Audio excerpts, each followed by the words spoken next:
Assalamualaikum warahmatullahi wabarakatuh. Selamat pagi dan salam sejahtera untuk kita semua. Yang kami hormati para tim revitalisasi dan tata kelola Direktorat SMA, rekan-rekan dari Satuan Pendidikan, serta seluruh stakeholder pendidikan yang sudah hadir pada Zoom meeting pagi hari ini. Pertama-tama, mari kita panjatkan puji syukur kehadirat Tuhan Yang Maha Esa, karena atas rahmat dan karunia-Nya, kita dapat berkumpul secara daring dalam Tanya SMA Forum Interaktif Direktorat SMA. Sebuah ruang diskusi yang kami hadirkan untuk menjawab berbagai pertanyaan seputar program-program prioritas Direktorat SMA. Senang sekali saya Aza dapat hadir dan menemani Bapak Ibu sebagai moderator pada Tanya SMA Forum Interaktif yang diselenggarakan oleh Direktorat SMA. Bapak Ibu sekalian, Forum Tanya SMA ini merupakan bagian dari komitmen Direktorat SMA untuk terus mendekatkan layanan, memperluas jangkauan informasi, serta membuka ruang tanya jawab secara langsung kepada seluruh stakeholder pendidikan, terutama bagi Bapak Ibu yang berada di daerah yang jauh dari kantor pusat Direktorat SMA, yang berhalangan hadir secara langsung ke kantor atau memerlukan penjelasan langsung dari tim teknis kami. Dengan forum ini, kami berharap segala kebingungan, pertanyaan, maupun aspirasi Bapak dan Ibu dapat tersampaikan dan direspons secara langsung oleh tim yang berwenang. Pada kesempatan hari ini, Rabu 7 Mei 2025, forum kita akan secara khusus membahas mengenai tema revitalisasi BOSP, ARKAS, Markas, dan digitalisasi pembelajaran. Telah hadir bersama kita tim utama dari Direktorat SMA yang akan menjadi narasumber sekaligus pendamping diskusi kita hari ini, yaitu tim Pokja Revitalisasi dan Tata Kelola. Setelah sesi perkenalan ini, kita akan langsung masuk ke sesi diskusi. Sesuai data yang masuk dari Google Form, saya akan membacakan secara berurutan nama dan pertanyaan Bapak dan Ibu. Mari kita manfaatkan forum ini secara optimal untuk memperkuat pemahaman dan memperlancar pelaksanaan program-program di lapangan. Baik, saya akan membacakan pertanyaan yang masuk.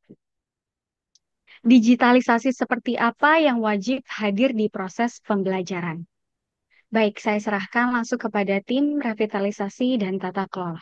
Ketika kita berbicara terkait dengan digitalisasi pembelajaran yang merupakan program prioritas dari Presiden Prabowo saat ini, sebenarnya banyak aspek yang bisa kita lihat gitu ya. Yang pertama dari sisi infrastruktur, memang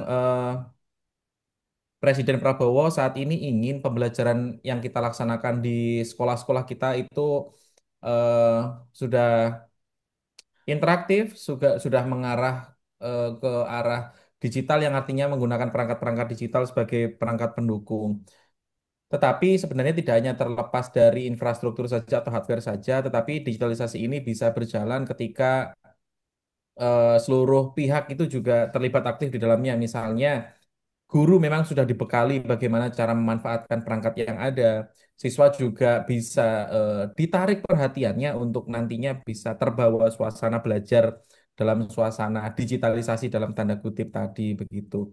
Dan kembali lagi ke kebijakan, memang untuk tahun ini fokus dari digitalisasi adalah kita ingin menghadirkan pembelajaran yang merata dan mungkin bisa setara antara di perkotaan dengan di desa.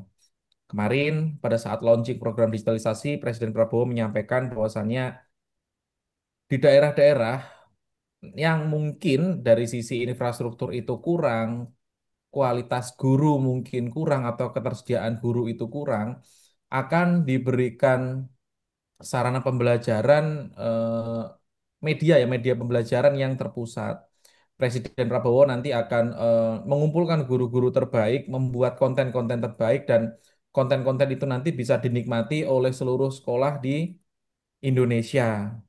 Dan waktu itu juga sempat tersampaikan terkait dengan TV pintar gitu. Ya, TV pintar itu menjadi bagian dari digitalisasi, tetapi tidak hanya berhenti di situ saja sebenarnya. Mungkin itu dulu yang bisa kami berikan penjelasannya. Terima kasih. Bapak Anugrah Samromi, apakah ada tanggapan? Jadi kemarin itu di atas dasar apa pertanyaan ini muncul, memang digitalisasi ini akhir-akhir ini begitu di-up untuk hadir di proses pendidikan begitu ya Pak ya. Dan, Betul. dan kita memang berupaya, percaya saya sendiri sebagai seorang guru itu bahwa adaptasi itu memang sangat diperlukan karena dinamisasi kehidupan ini luar biasa gitu ya, apalagi terkait dengan teknologi, terlepas dengan kondisi yang sudah Bapak jelaskan, sarana dan kondisi geografis, kondisi infrastrukturnya itu kan memang berbeda-beda gitu. Nah, terus ini begitu di pemerintahan yang sekarang juga digitalisasi ini menjadi program yang sangat di highlight juga gitu.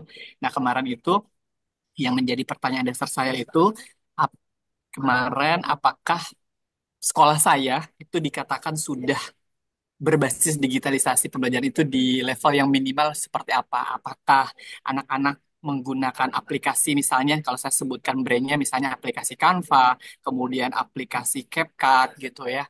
Apakah mereka sudah menggunakan itu dalam proses pembelajaran maupun dan lain sebagainya? Itu kami sudah disebut sebagai sekolah yang mendukung pemerintah dalam digitalisasi pembelajaran atau punya level tersendiri gitu yang disebut dengan sekolah digitalisasi pembelajaran itu minimal harus bagaimana gitu. Jadi kami mau buat rank itu nanti ada kaitannya terkait dengan rapor mutu pendidikan kami, mungkin bisa kami buatkan program dan segala macam ataupun guru-guru kami nanti bisa kita up misalnya ada level tertentu.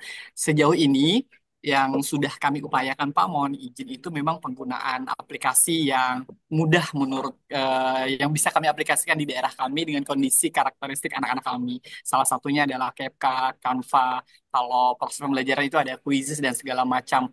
Nah, gitu. Jadi saya sendiri ingin kami ini sekolah kami sudah berada di level yang mana? Apakah belum digitalisasi ataupun sudah dianggap digitalisasi? Kalaupun belum, nggak masalah Pak disampaikan belum, sehingga kami nanti perlu up gitu. Jadi kami punya batasan standar yang perlu kami lakukan. Begitu. Memang lebih jauh kepada konsepnya itu sih. Sebelum ke meramu ke hal-hal yang lainnya. Nanti bisa ada kaitannya. Misalnya nih, oh disebut digitalisasi harus punya ini ataupun standar yang dilakukan pelatihannya ada ini gitu. Nanti ini bisa kami konekkan dengan anggaran-anggaran yang ada gitu. Harapannya seperti itu. Oke. Siap, izin menanggapi berarti ini kita modelnya diskusi ya, Mbak Aza ya. Jadi saling sharing gitu. Yang Iya, pertama betul. yang disampaikan oleh Bapak tadi adalah kondisi di sekolah gitu dan kami akan menanggapi dari sisi konsep kebijakan itu seperti apa. Sebenarnya kalau misalkan ditanyakan tadi apakah sekolah Bapak sudah menerapkan digitalisasi begitu. Sebenarnya untuk dokumen secara resmi kita mengklasifikasikan digitalisasi ke level apa itu kami belum launching gitu Pak ya. Karena secara simpel, digitalisasi itu yang saat ini kami pegang adalah memanfaatkan teknologi untuk menunjang pembelajaran gitu. Sehingga pembelajaran yang awalnya mungkin terhambat itu bisa terlaksana dengan lebih bagus sebenarnya. Tetapi kalau berdasarkan kajian yang saat ini kita buat, memang digitalisasi ini ya kita kerucutkan misalkan smart classroom yang kemarin disampaikan oleh Pak Menteri ya Pak atau kelas cerdas gitu. Kita mengklasifikasikan ke dalam setidaknya ada 4 klasifikasi kelas yang saat ini sedang ramu kajiannya gitu. Yang pertama digital itu ada yang namanya smart classroom. Itu di mana smart classroom atau kelas cerdas itu beberapa aspek memang sudah mencapai high level. Apa saja dimensinya? Yang pertama adalah dari sisi proses. Dari bahan ajar misalnya, dari seluruh mata pelajaran itu memiliki bahan ajar digital yang menarik. Terus sistem pembelajaran itu berbasis TIK, di mana mulai dari proses perencanaan, pelaksanaan, hingga evaluasi itu semuanya sudah memanfaatkan teknologi informasi dan komunikasi. Terus berikutnya human resources ya. Jadi tenaga pendidik dan peserta didik itu semuanya memiliki kemampuan untuk memanfaatkan IT dengan baik. Terus untuk dimensi teknologi, kelas yang smart itu yang pertama kita identifikasi memiliki komputer misalnya atau laptop atau tablet untuk seluruh peserta didik dengan rasio 1:1. Terus penayang konten gitu. Jadi di sekolah memiliki perangkat untuk menayangkan konten yang interaktif misalnya. Terus sekolah juga memiliki server atau penyimpanan media pembelajaran mandiri, serta memiliki tambahan perangkat yang lain. Serta untuk environment atau lingkungannya, misalnya listrik tersedia dengan baik, internet juga eh, tersedia dengan baik, serta pendukung-pendukung lainnya. Itu untuk yang smart ini singkat ya Pak ya. Eh, Terus klasifikasi berikutnya itu bisa kita katakan sebagai digital classroom. Di bawah digital kita ada klasifikasi namanya Go Digital Classroom, dan yang terakhir adalah konvensional classroom atau kelas konvensional, di mana mungkin untuk detailnya saat ini sedang kita finalkan untuk bahan-bahannya, sehingga nanti sekolah juga bisa sekolah memiliki bahan untuk menilai sekolahnya sendiri yang tadi Bapak sampaikan ya, sekolah saya itu apakah sudah digital atau belum. Nah, itu yang sedang kami buat. Sehingga singkatnya, saat ini kita sedang menyusun setidaknya ada 4 level untuk teknologi di kelas atau kesiapan digital di kelas itu. Yang pertama smart, yang kedua digital, yang ketiga go digital, dan yang keempat adalah konvensional. Gitu, Pak. Oke, terima kasih Mas. Jadi ada jelas dan nanti ada sedang diramu untuk Betul. standar-standarnya. Jadi kalau begitu bisa saya simpulkan kan tadi satu siswa satu komputer. Nah kami belum masih jauh dari sana, jadi belum bisa. Apalagi Betul. untuk menuju di smart digital yang seperti launching oleh Pak Menteri kemarin, itu juga sempat bikin saya pribadi ternganga sih kalau itu ada bisa hadir di semua kelas yang kami punya. Itu luar biasa. Tapi bukan pesimis, tapi sepertinya cukup masih jauh sih untuk bisa sampai di sana. Oke, terima kasih, Pak. Baik, sama-sama Pak. Mungkin tambahannya, tetapi tetap kita harus sepakati ya Pak. Poin terpenting dari pembelajaran itu adalah adanya guru, Pak. Ya, Betul. perangkat itu adalah tools. Jadi tools kita kurang, mungkin kelas kita tidak masuk dalam kategori smart classroom, bukan berarti kelas kita tidak baik, kan tidak seperti itu juga. Tetapi setidaknya nanti dengan adanya klasifikasi ini, ketika sekolah memiliki semangat untuk mewujudkan smart classroom, tuh sekolah eh, punya indikator yang harus dituju gitu. Oh, untuk smart kita harus ABC. Oh, untuk digital cukup lah ABC. Seperti itu. Terima kasih Pak Anugrah untuk sharingnya. Siap. Terima kasih, sepakat, Pak, bahwa memang kehadiran guru itu jauh lebih penting. Baik, terima kasih. Terima kasih.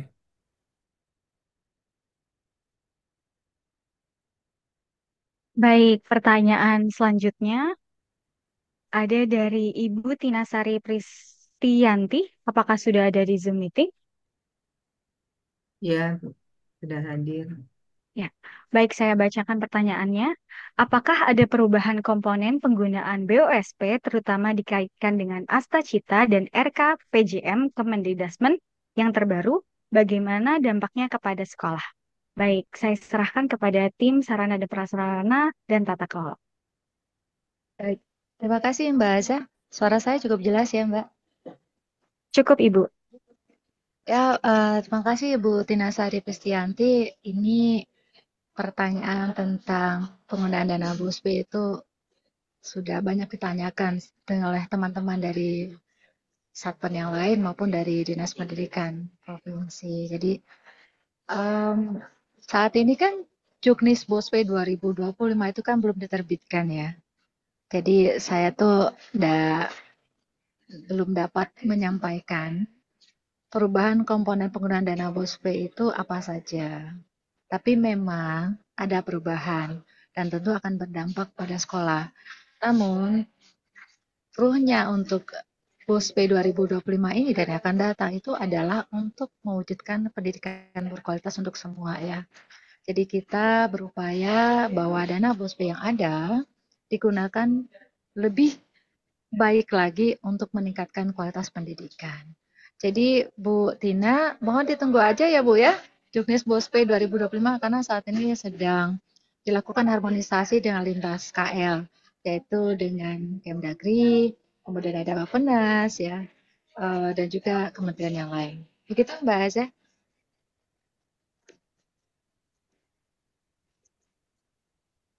Baik, Bu Tinasari, apakah ada tanggapan?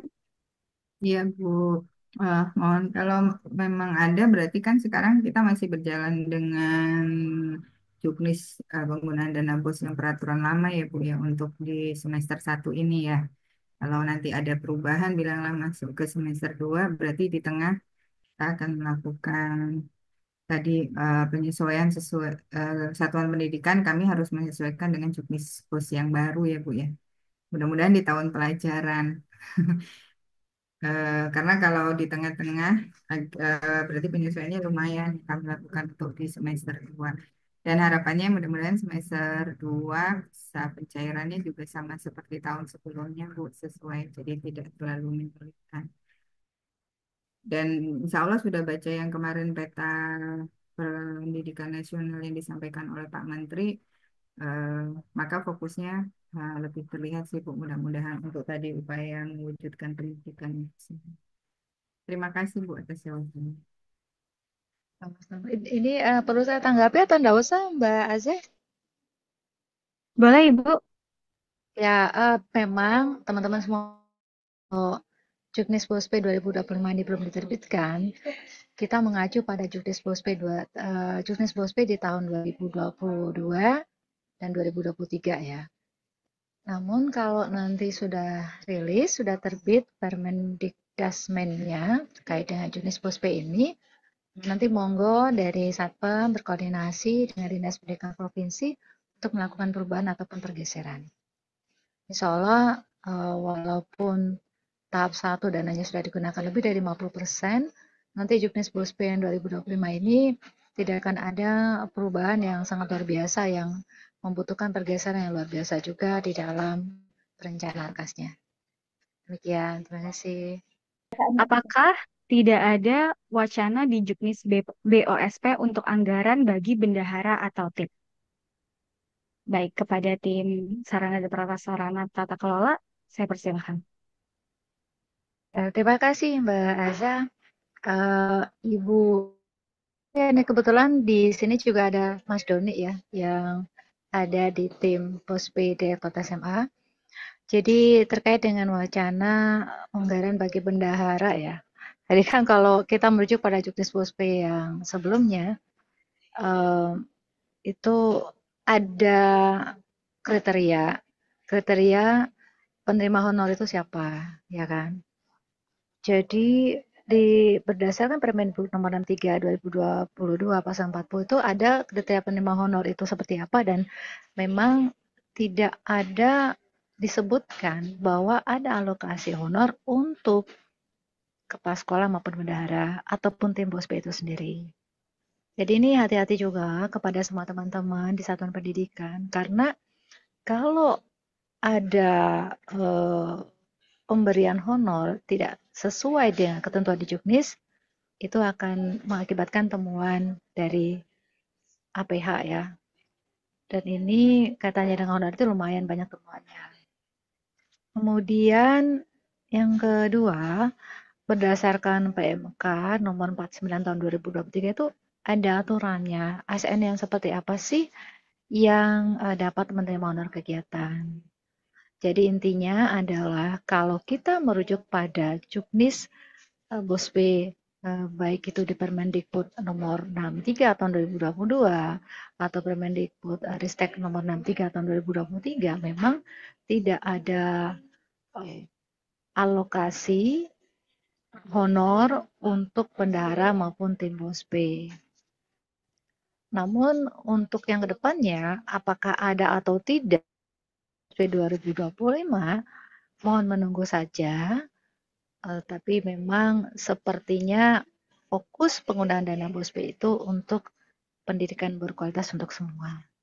Jadi alokasi anggaran untuk bendahara, kepala sekolah, ataupun tim BOSPE di SMA itu sepertinya masih belum teranggarkan.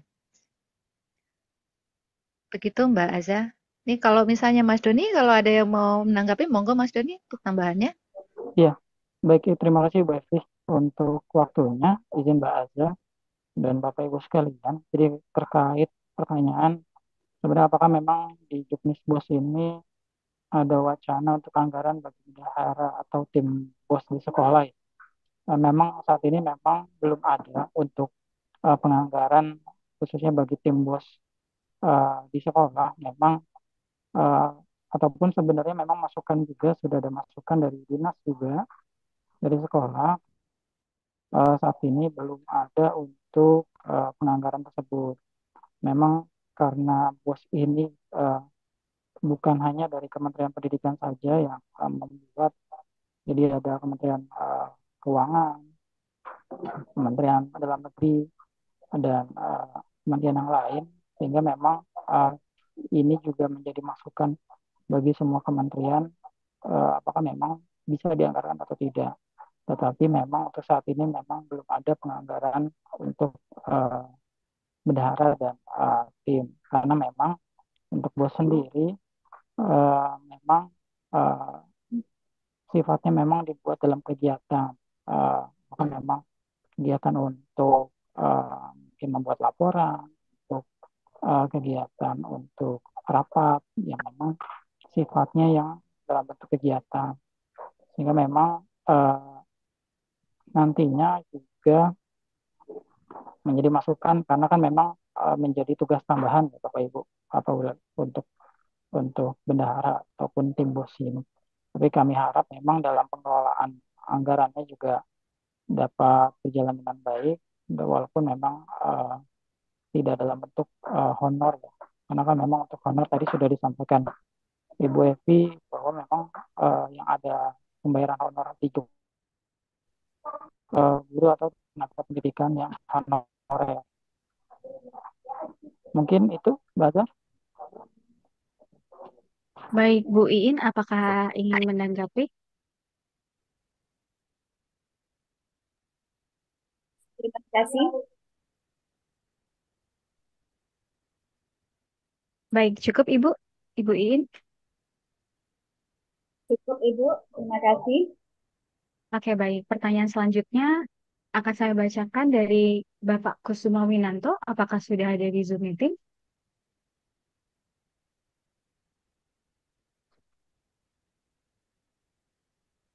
Izin Bapak Kusuma Winanto,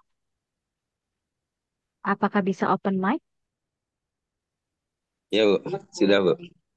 Baik, saya akan bacakan Assalamualaikum. pertanyaan dari Bapak. Waalaikumsalam, Pak.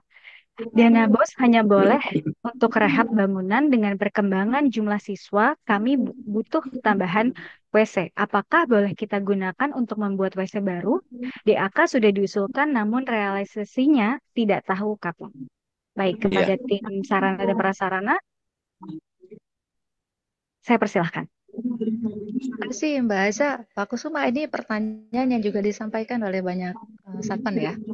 Karena kalau kita merujuk pada Juknis Bospe berdasarkan Permendikbud nomor 63 tahun 2022 atau Permendikbud nomor 63 tahun 2023 itu memang kan yang diatur untuk penggunaan dana Bospe itu adalah untuk rehab ringan.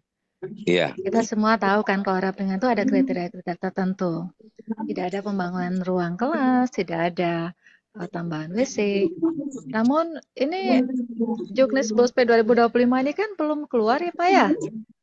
Jadi kami Iya, juga Bu. tidak bisa menyampaikan pasti ada atau tidak, boleh atau tidak, karena juga kami menunggu dari Juknis Bospe 2025. Namun untuk saat ini ya Pak ya, karena kita mengacu pada Juknis yang sebelumnya, tahun 2022 maupun 2023.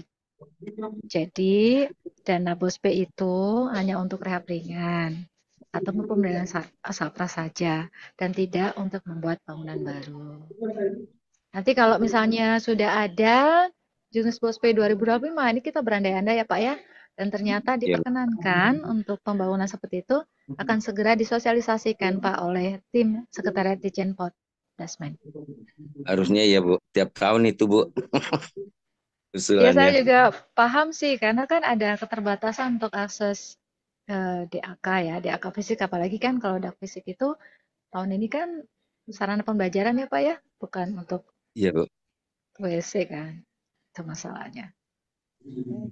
Mau menunggu aja ya Pak Kusuma ya. Insya Allah, Bu. Tapi nggak sabar nunggunya. Siap. Dan dalam waktu dekat sudah dikeluarkan Juknis Bospe yang terbaru, sehingga kita semua dapat informasi terkait dengan rehab ringan. Ini apakah masih tetap rehab ringan saja, ataukah diperkenankan untuk yang lainnya. Begitu Baik, Bu. Pak Terima Kusuma kasih, Bu. ya. Terima kasih, Bu. Sami-sami Pak. Ya. Oke. Baik, selanjutnya ada pertanyaan dari Dr. Esther Junginger. Apakah sudah hadir dalam Zoom meeting? Pada Juknis BOSP ada beberapa kegiatan siswa yang tidak dapat dibiayai dari BOSP, sementara dana hanya berasal dari BOSP seperti uang pendaftaran lomba. Bagaimana solusinya? Baik, kepada tim saran dan prasarana tata kelola, saya persilahkan. Baik, terima kasih Mbak. Ini suara saya cukup jelas dengar juga ya, yang Mbak Aza ya. Jelas, Bu. Tidak jelas, Ibu. Bu Rina, jadi kan kalau penggunaan dana BOSP itu kan ada aturannya ya. Tidak bisa serta-merta bahwa semuanya itu dapat dibiayai karena memang ada beberapa aturan yang tidak bisa kita langgar. Kalau kita lihat dari juknisnya itu kan ada penggunaan dana BOSP yang dijadikan acuan, misalnya untuk penerimaan peserta didik baru, asesmen, kemudian atau evaluasi pembelajaran ya. Kemudian juga ada pelaksanaan kegiatan pembelajaran, administrasi, provisi, perpustakaan, ada banyak-banyak, ada sekitar 12. Nah, terkait yang Ibu tanyakan soal kenapa nih kalau misalnya ada kegiatan-kegiatan yang tidak bisa terwadahi dengan dana BOSP, itu Ibu bisa mengakses dana CSR ya, ataupun mungkin bisa dikomunikasikan dengan Pemdanya, karena biasanya Pemda itu ada dana BOSDA. Atau kalau misalnya sekolah tersebut juga dapat mengakses dari para donatur sih monggo juga sih Bu, memungkinkan sekali. Intinya adalah kalau misalnya kita menggunakan dana BOSP, maka dana BOSP tersebut harus digunakan sesuai dengan aturan. Kemudian kaitannya dengan pelaksanaan lomba-lomba ya Bu. Ibu kalau buka arkasnya itu silakan Bu, ada di kode referensi 03.03.19 itu ada uraian tentang pelaksanaan lomba-lomba. Nanti Ibu lihat nanti di dalam arkasnya itu apa saja sih yang dibolehkan di sana. Karena arkas itu adalah penjabaran dari juknis yang ada. Jadi kalau misalnya diperbolehkan ada item yang ada di sana itu monggo. Intinya adalah itu harus sesuai dengan perencanaan yang Ibu buat di arkas. Dan kalau tidak ada penggunaan dana di dalam perencanaan tersebut, ya berarti kan harus rubah rencana terlebih dahulu ya Bu ya. Dan kalau memang dibutuhkan anggaran lain yang tidak ada di arkas, kemudian tidak terfasilitasi juga berdasarkan komponen penggunaan dana BOSP, monggo diakses untuk sumber-sumber pendanaan yang lain. Begitu Bu Rina. Oke, Bu. Makasih, Bu, informasinya. Sama-sama. Apakah sudah cukup, Ibu? Bu Rina? Rasanya udah, Bu. Nanti kita bicarakan lagi dengan bendahara bagaimana solusinya. Karena itu yang jadi kendala selalu karena kegiatan ekstra sudah ada. Tapi kalau tidak ada mengikuti kegiatan untuk dilombakan itu rasanya mereka kurang semangat gitu, Bu. Jadi untuk kedepannya mungkin dengan info yang Ibu sampaikan tadi kami akan mencari solusinya, Bu. Baik, Makasih, terima Bu. kasih Bu Rina. Iya, sama-sama Ibu. Baik, selanjutnya pertanyaan dari Ibu Afifah Yusalina Salim, bagaimana, dan kapan waktu terbaik untuk pergeseran dan perubahan dana BOSP? Baik, kepada tim sarana dan prasarana tata kelola, saya persilahkan. Baik ya, terima kasih Mbak Aza.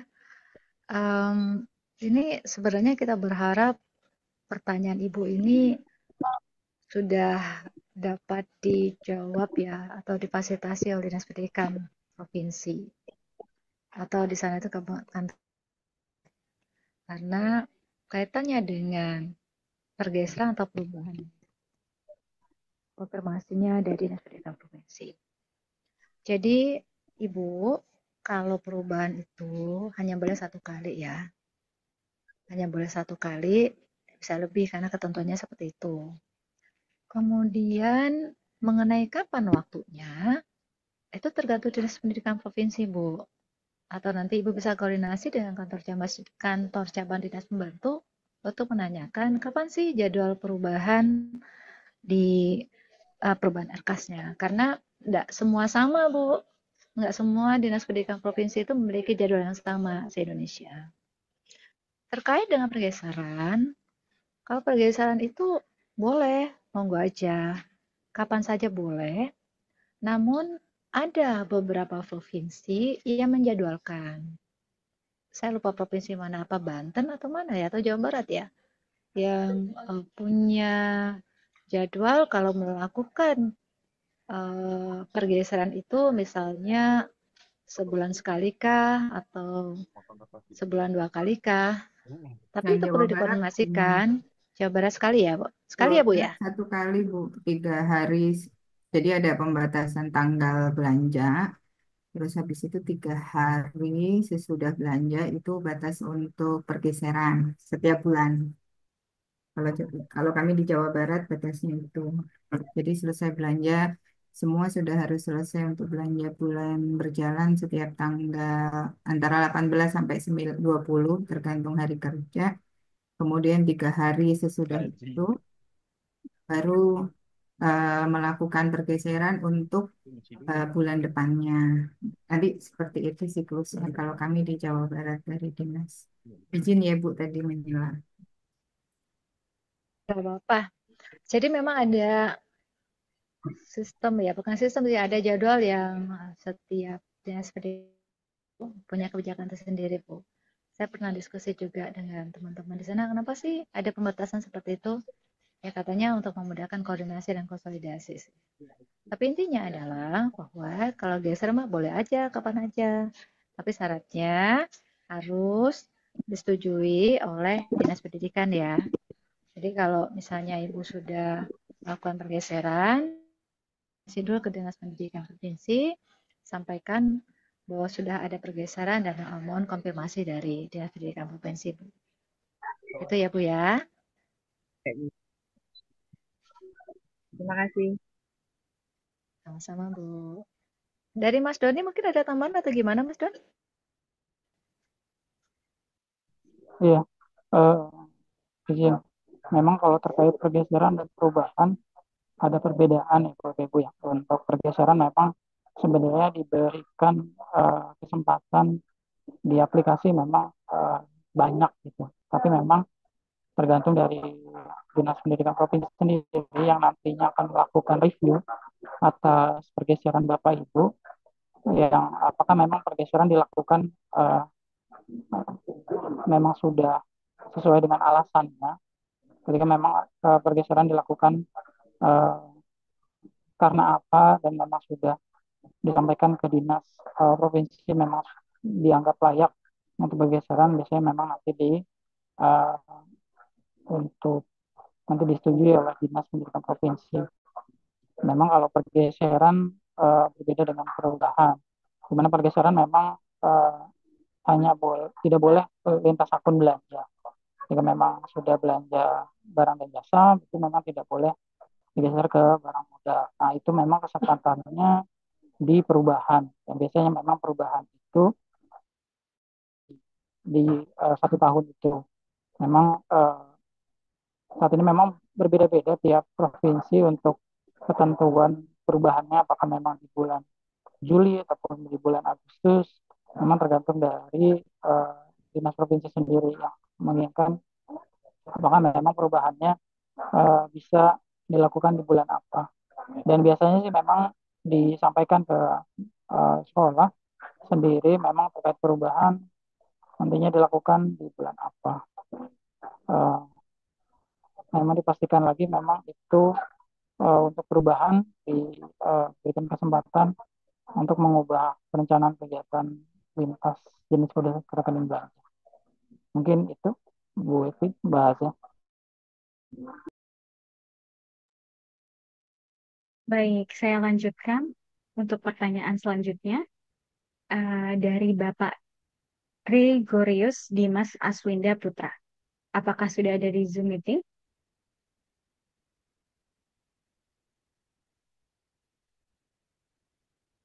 Izin Bapak Gregorius Dimas Aswinda Putra, apakah bisa open mic?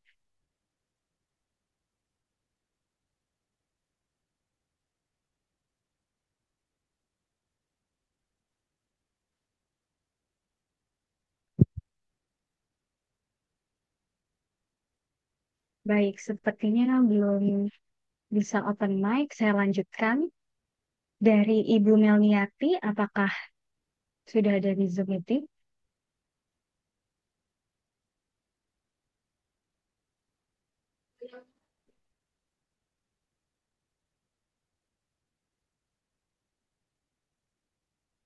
Ibu Melniati, apakah bisa open mic?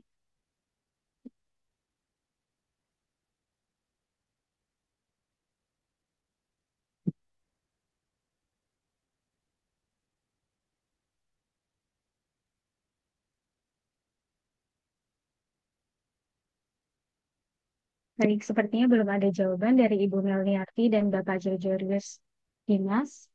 Saya lanjutkan. Sekarang saya persilahkan bagi Bapak Ibu yang ingin bertanya. Bapak Ibu bisa raise hand.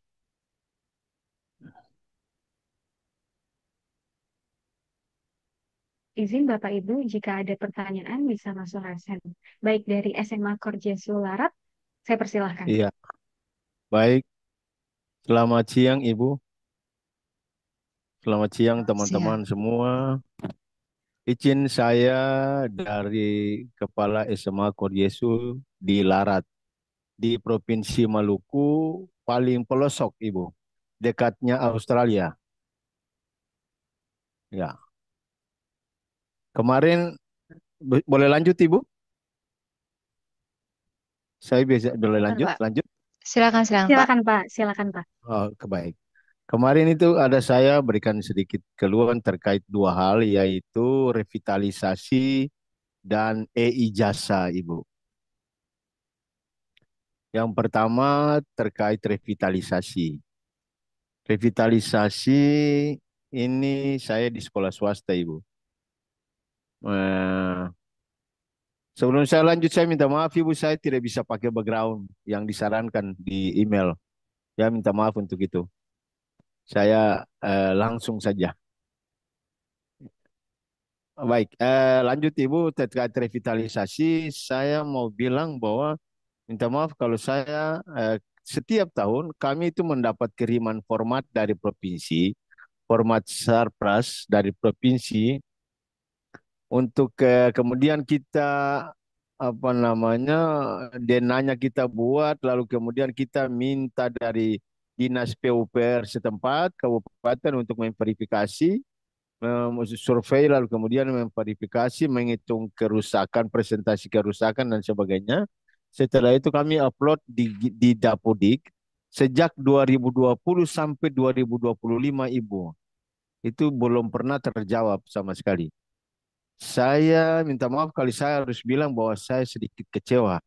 Apakah kami sekolah swasta dianakterikan dengan sekolah negeri atau gimana, saya juga. Tapi memang jujur saya harus bilang bahwa setiap tahun saya berjuang untuk itu, untuk apa namanya bisa dapat bantuan fisik karena jujur saya punya 5 ruang belajar, 5 ruang belajar sudah tidak layak, Ibu.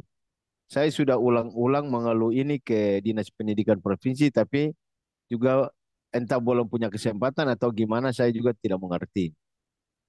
Tapi 2017, waktu tahun 2017 itu saya sempat dapat bantuan dari Direktorat SMA. Dari Direktorat SMA itu satu buah kantor dan kantor, lalu kemudian ada bantuan alat lab IPA, ada bantuan perpustakaan, ada bantuan untuk WC siswa sampai sekarang. Jadi itu tentang revitalisasi. Saya mau tanya apakah kami sekolah swasta tidak punya kesempatan untuk itu? Itu yang pertama, Ibu. Saya boleh lanjut yang kedua sekalian, Ibu, terkait e-ijazah. Baik. Terima kasih, Ibu. Untuk e-ijazah, pertama saya juga berterima kasih bahwa ada perubahan sistem. Lalu kemudian kami di sekolah-sekolah dipermudah, sedikit dipermudah untuk kami tidak harus ke provinsi atau ke kabupaten untuk menjemput belangko lagi. Karena memang rentang kendali kami di sini cukup lumayan, Ibu. Tantangannya luar biasa, tapi demi anak-anak kami tetap berjuang untuk itu. Tapi puji Tuhan kalau tahun ini perubahan sistem untuk kita di sekolah bisa mencetak ijazahnya sendiri, tapi melalui proses yang begitu panjang, verifikasi dan validasi data siswa sampai betul-betul sudah bisa masuk daftar nominasi sementara, baru kemudian bisa proses-proses pencetakan. Yang saya mau minta, Ibu, kalau bisa untuk e-ijazah ini, untuk portal e-ijazah ini kalau bisa tidak ada batasan waktu, Ibu, karena kita harus berkomunikasi lagi dengan ke kantor kependudukan dan pencatatan sipil di kabupaten, Ibu. Kita cukup jauh dari tempat tugas saya ke kabupaten itu 100 kilo lebih, Ibu. Dengan kondisi jalan yang ya begitulah. Jadi saya minta kalau bisa untuk portal e-ijazah tidak ada batasan waktu sehingga kami punya banyak waktu untuk bisa verifikasi dan validasi data data siswa yang masih bermasalah yang belum sempat masuk ke daftar nominasi sementara, Ibu. Itu yang mungkin saya sampaikan dua hal. Lebih kurang mohon maaf, Ibu. Selamat siang. Ya.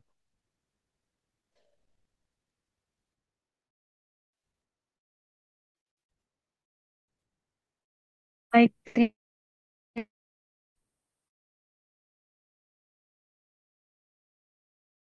kasih Ibu Evi. Saya Jadi yang saya coba, Ya, halo, Ya, Ibu. ya, monggo Mas Duni. ya, ya, izin untuk menyampaikan terkait program bantuan fisik ya, Bapak dari SMA Iya, iya, iya. Koordinasi. Jadi Siap. memang untuk semenjak memang di tahun kurang lebih 2020 itu memang untuk bantuan fisik memang sudah tidak ada untuk di direktorat. Direktorat. Iya, iya. Betul. Iya, Pak. Bantuan fisik memang diarahkan ke program DAK fisik. Program DAK Siap. fisik biasanya memang perencanaannya itu di 1 tahun sebelum. Misalkan Siap. untuk program DAK fisik tahun 2025 memang sudah diusulkan di tahun 2024 dan memang Siap. di dalam tahun 2024 itu memang kami juga biasanya memang berdasarkan usulan dari Dinas Pendidikan Provinsi. Walaupun Siap. memang sebenarnya apakah memang sekolah Bapak tidak masuk nih ke dalam usulan dinas gitu ya. Tadi dipastikan kembali, memang dalam usulan dinas apakah memang ada urutan prioritasnya dari dinas sendiri. Sementara memang kalau saya cek di usulan DAK fisik memang untuk SMA swasta ada.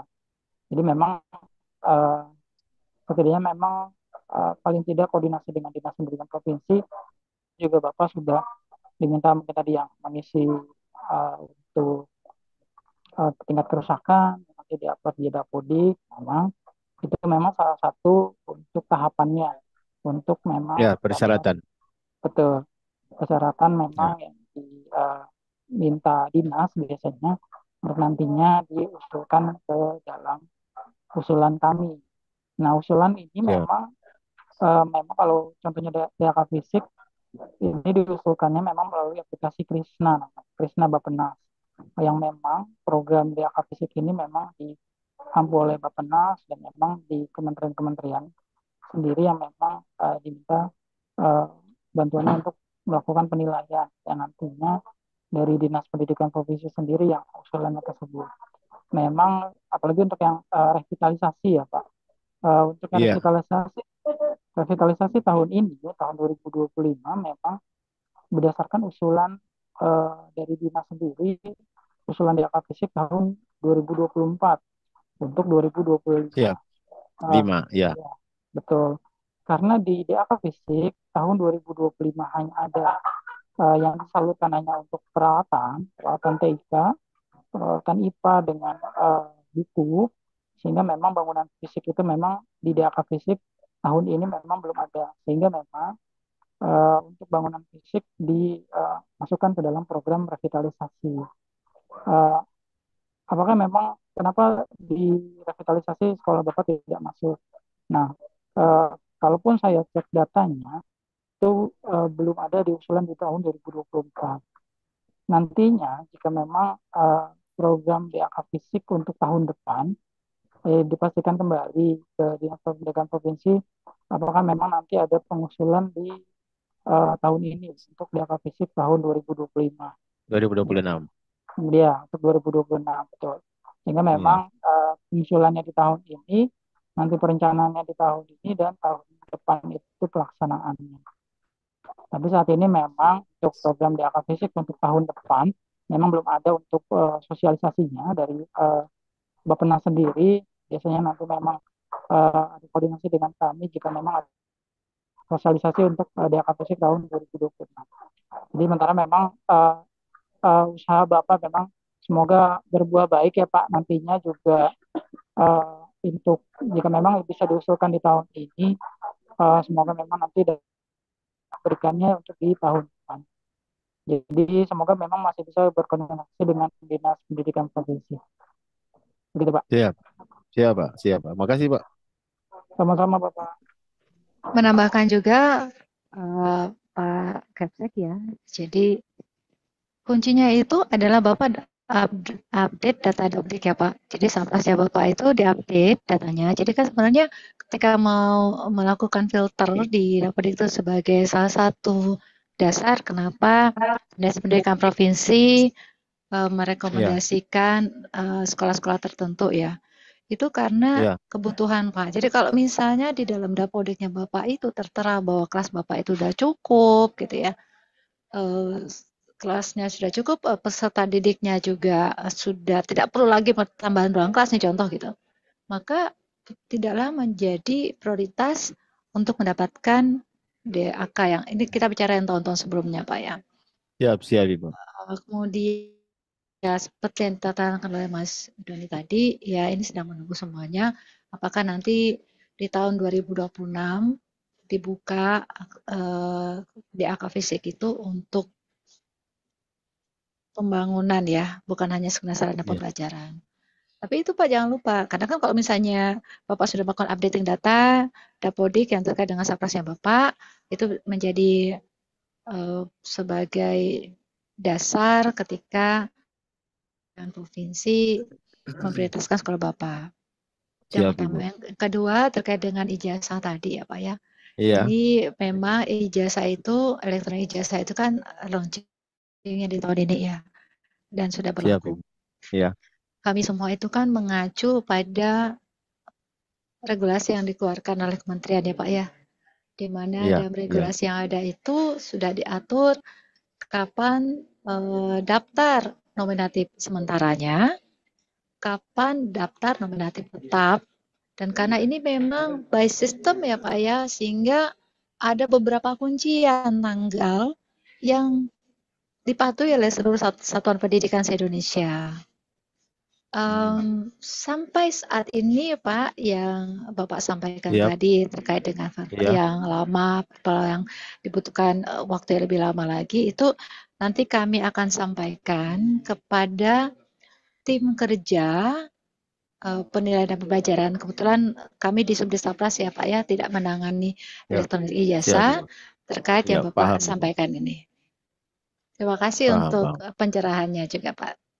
Baik. Minta maaf Ibu, saya boleh tanya? Ya. Ya, terima kasih terkait dengan penjelasan revitalisasi tadi. Penjelasan Ibu terakhir, kemungkinan besar itu di provinsi melihat bahwa ruang belajar saya mungkin sudah cukup, jumlah siswa dan tidak membutuhkan RKB lagi. Tapi memang jujur Ibu, 5 ruang belajar saya itu sudah tidak layak. Saya mau tanya begini, apakah memang untuk Dapodiknya terpaksa yang 5 ruang ini kita kosongkan, anggap saja tidak ada lah. Begitu. Artinya sehingga bisa juga menjadi prioritas untuk dapat bantuan atau gimana Ibu? Karena memang sudah tidak layak. Bahasa boleh nanggapin Bahasa? Silakan. Ibu, ya sorry. Silakan Ibu. Bapak, ya Pak nggak boleh memanipulasi, mohon maaf ya, tidak boleh melapor tidak sebenarnya. Jadi kalau memang ada 5 ruang kelas, ya dilaporkan ada.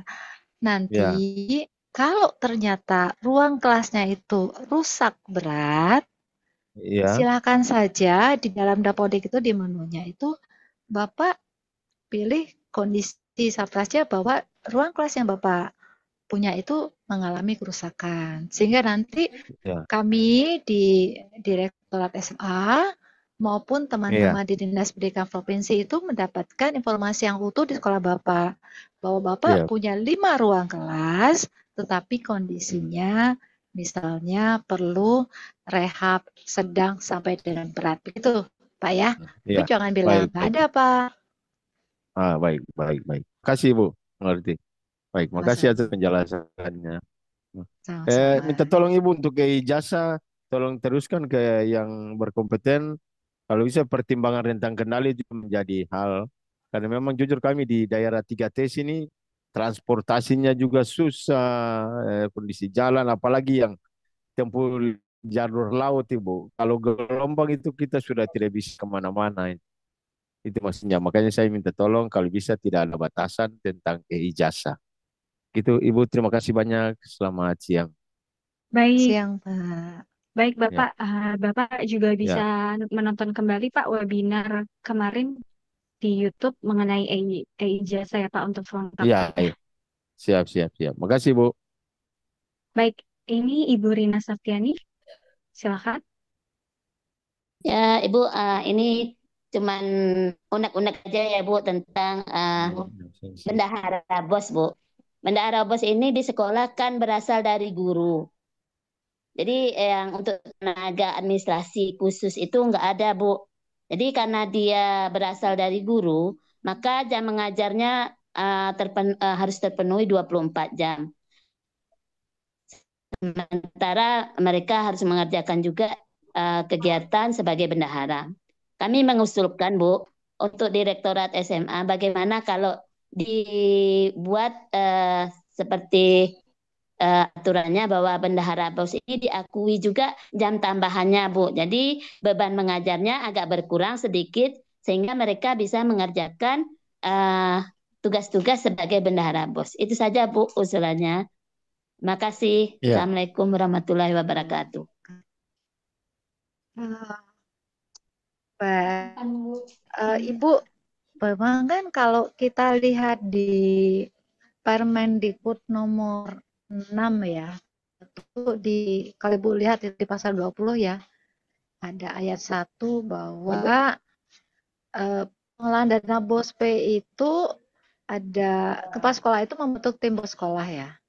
Tuh ya. Kemudian Iya, ayat 2-nya tim BOSP itu terdiri dari kepala sekolah sebagai penanggung jawab, kemudian ada bendahara BPJ. sekolah, ada anggota, ya. Kemudian Ya, anggotanya itu ada dari satu orang unsur guru, satu orang dari unsur komite, dan satu orang dari unsur orang tua atau wali peserta didik ya di luar komite. Jadi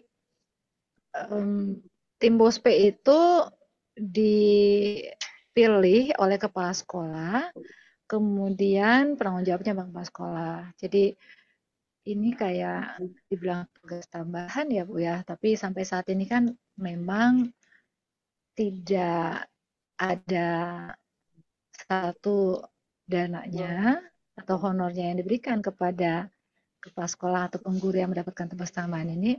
Yang kedua, sampai saat ini kan tidak ada apa ya, mungkin semacam pengurangan dari tugas sebagai guru untuk mengajar. Namun yang keluhan Ibu ini akan kami sampaikan kepada pimpinan kami ya Bu ya. Mudah-mudahan mendapatkan perhatian dan semoga akan ada solusinya di masa yang akan datang. Terima kasih Bu Rina untuk saran-sarannya. oke Bu, makasih Bu. Baik, adakah Bapak Ibu yang ingin bertanya kembali atau belum jelas? Ya, dipersilakan Bapak Juri-Juris Dimas Aswinda Putra. Ya, terima kasih Ibu atas kesempatannya. Sebelumnya Mohon maaf jika mungkin pertanyaan saya sudah pernah ditanyakan sesi sebelumnya, karena jujur saya terlambat masuk oleh karena sedang mengajar, gitu Bu. Yang saya mau tanyakan terkait dengan aplikasi Siplah di dalam pengelolaan pembelian di Dana Bos. Yang saya mau tanyakan, ke- kasusnya di sekolah kami itu eh, untuk Siplah itu rekanan kami karena sekolah kami itu berada di kabupaten dan agak pinggiran sehingga apabila kita melakukan transaksi yang harus dengan Siplah itu hanya beberapa item saja, tidak bisa semuanya karena kalau kita membeli di sekitar misalkan sekitar tempat kami di pengusaha-pengusaha sekitar lingkungan sekolah kami itu belum terintegrasi dengan Siplah. Nah, pertanyaan saya, apakah eh, aplikasi Siplah ini harus seluruh pembelanjaan kami itu harus menggunakan Siplah atau mungkin ada persentase-persentase tertentu begitu? Itu yang mau saya tanyakan. Terima kasih, Bu.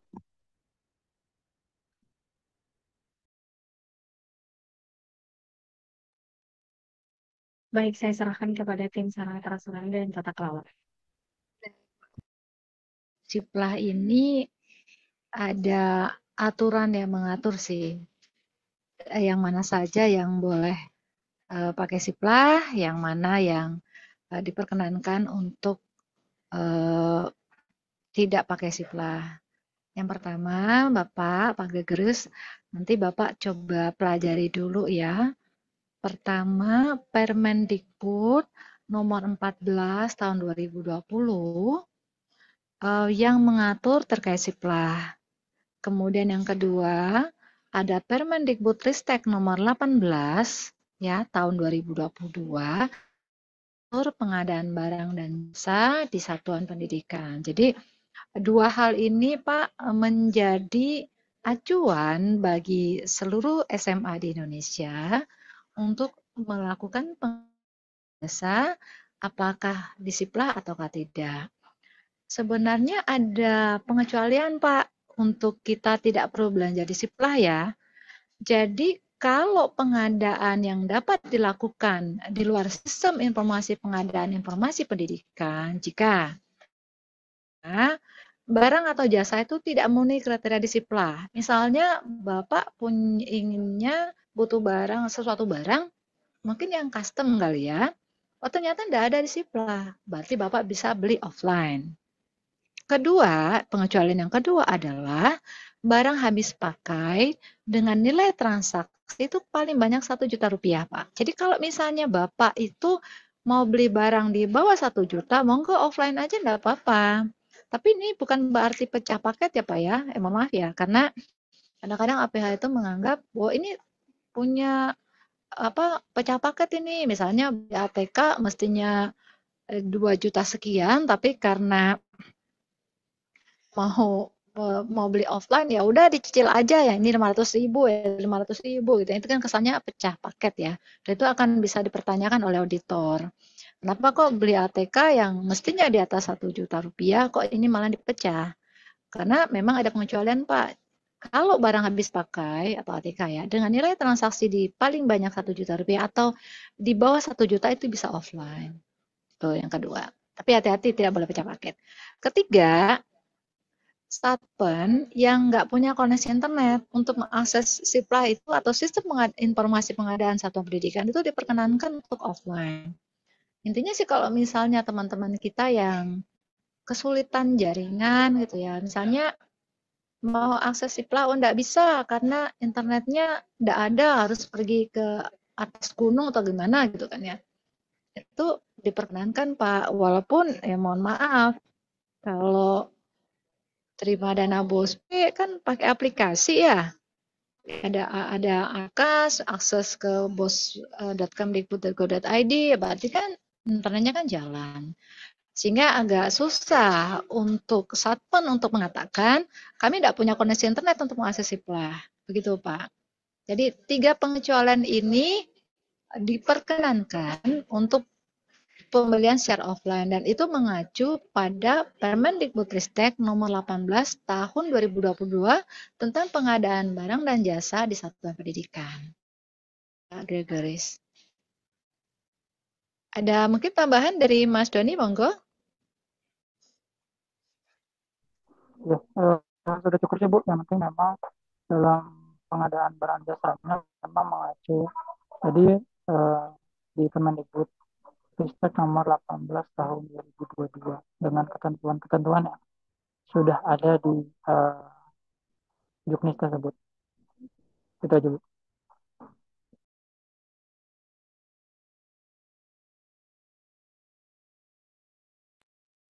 Baik, Bapak Gregorius, apakah ada tanggapan? Mungkin sementara cukup menjawab, Ibu. Terima kasih. Baik, terima kasih. Adakah Bapak Ibu yang ingin bertanya kembali?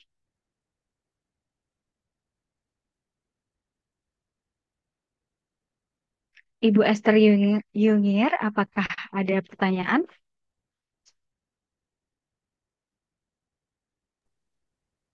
Baik, Bu. Baik, silahkan Ibu. Terima kasih. Assalamualaikum warahmatullahi wabarakatuh. Begini, Bu.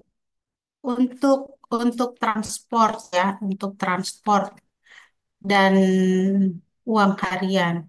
Yang pertama, untuk transport dengan uang harian ini, kami senantiasa mendapat eh, temuan karena yang pertama itu harus real cost. Nah, yang dimaksud dengan real cost itu seperti apa? Nah, karena begini Bu, ada temuan ketika ditotalkan dalam 1 tahun, temuannya itu sampai 10 juta. Itu karena misalnya beli air galon ke Alfamart 10.000 gitu kan. Beli yang harian-harian kayak gitu Bu. Jadi kepala sekolahnya itu kena temuan itu sampai 10 juta. Yang berikut mengenai uang harian. Nah, uang harian itu kalau di kami, Gorontalo ya Bu, itu sebenarnya sesuai dengan SHR Gubernur, itu 1 kali jalan itu 300, 370 atau 400. Tapi kami oleh manajemen BOS hanya boleh 100.000. Nah, yang ketiga, masalah juga transport. Eh, itu juga apa namanya? Kena temuan itu kena temuan itu karena juga mungkin eh, BBM atau seperti itu Bu. Nah itu nomor 1 ya Bu, Perdes. Kemudian yang berikut mengenai sarana dan prasarana. Ini juga kemarin kena temuan TGR, itu sebenarnya bukan bangun baru, tapi sudah berbentuk L, itu dia kepala sekolah itu buat WC. Nah, sudah ada bangunan yang ada itu sudah ada berbentuk L, dia tinggal nyambung L berikutnya. Nah, itu juga kena. Berikut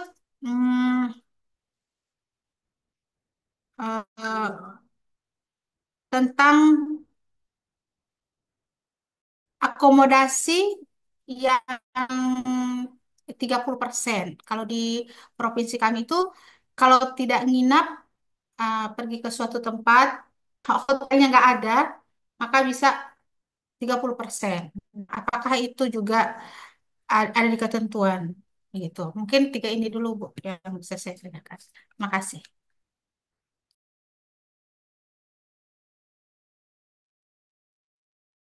Baik, untuk tim saran dan perasaan tata kelola, saya persilahkan.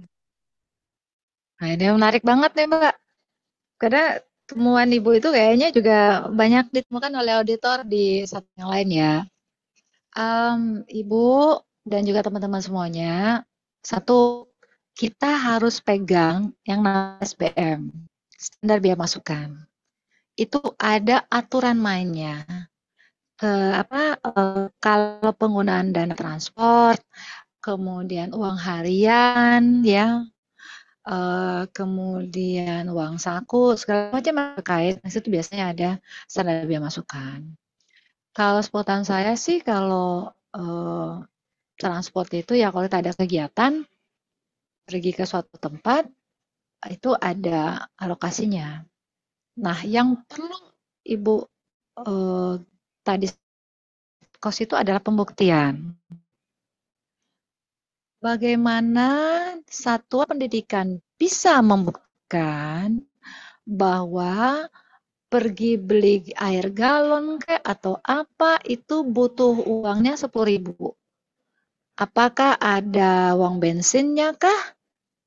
Atau misalnya ada kwitansi kah yang bisa membuktikan bahwa memang satuan tersebut melakukan aktivitas yang berdampak pada pengeluaran dana untuk transportasi. Jadi sama auditor tentu itu akan dilihat dan direview. Kalau misalnya memang ada buktinya, mereka tidak akan meminta pengembalian kas negara loh, Bu. Kemudian yang kedua, yang perlu Ibu cermati juga, apakah yang dilakukan oleh teman-teman ini itu sudah masuk dalam rencana di Arkas. Karena logikanya gini, Bu, kalau Ibu sudah punya perencanaannya, ada alokasi dana seperti itu direalisasikan itu masuk akal. Tapi kalau ternyata yang ada perbedaan antara perencanaan dengan pelaksanaan yang Ibu lakukan, itu akan jadi pertanyaan juga oleh auditor. Nah, kaitannya dengan apa tadi itu? Uang harian ya, yaitu ada aturan juga yang 30%. Kami juga mengalami hal yang sama. Kalau kami nginepnya di hotel, ya kami pakai bill hotel. Tapi kalau nginepnya di rumah penduduk, ya kami pakai 30%. Jadi ada aturan dari peraturan Menteri Keuangan yang juga menjadi acuan. Sehingga kita simpulkan begini, teman-teman ya semuanya, ini bukan hanya untuk Bu Rina ya tadi ya. Bahwa kalau dalam pengelolaan dana BOSP itu yang pertama kita harus lihat juknis BOSP-nya. Kedua, lihat peraturan yang mengatur terkait dengan pengadaan barang dan jasa. Ketiga, lihat SBM-nya yang di daerah seperti apa. Yang keempat, peraturan Menteri Keuangan yang mengatur tentang pengelolaan dana. Insya Allah kalau 4 hal ini dilakukan oleh teman-teman, auditor itu tidak memiliki celah untuk mengaudit teman-teman semuanya dan ada pengembalian ke negara. Begitu saran saya, Bu Rina, Mbak Azza.